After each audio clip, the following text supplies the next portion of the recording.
Now that you understand the SQ3R methodology, it's time to dive right in with your speed reading training, starting from the top.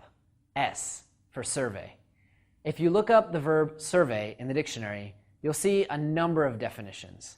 To survey something means to investigate, examine, question, and record information about it.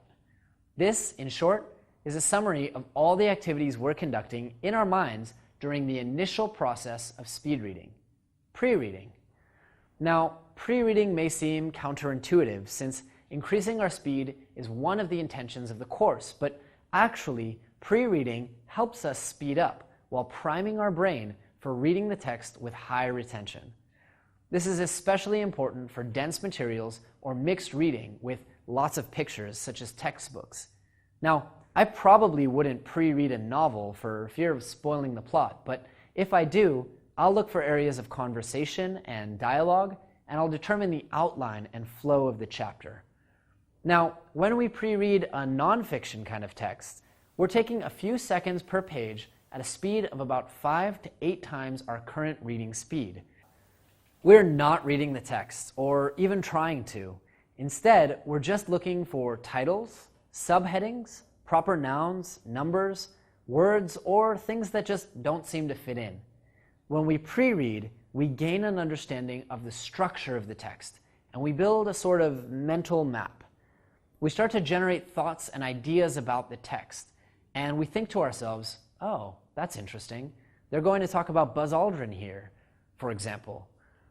These points of curiosity will serve as temporary markers for now, and we'll be able to upgrade them later with much more detailed, high-quality markers when we actually read the text. The Pareto principle, or the 80-20 rule, is very helpful here. You see, the Pareto principle says that 80% of something yields 20% of its benefit, and vice versa. So for example, 80% of your friends give you 20% of the love and support you get, while the top 20% give you 80%. This rule can be applied to nearly anything from economics to business to personal relationships, and it can definitely be applied here.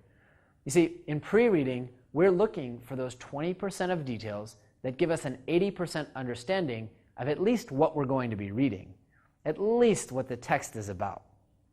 In the long term, once you become skilled enough at creating markers, you'll be able to spot and store high-quality markers even in your pre-reading.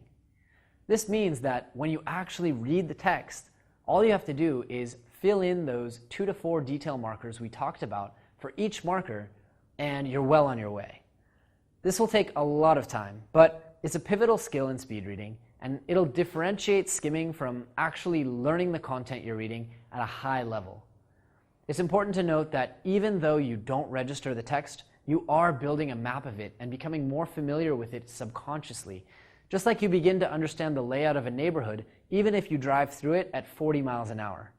Don't get frustrated and don't get hung up on understanding the text itself.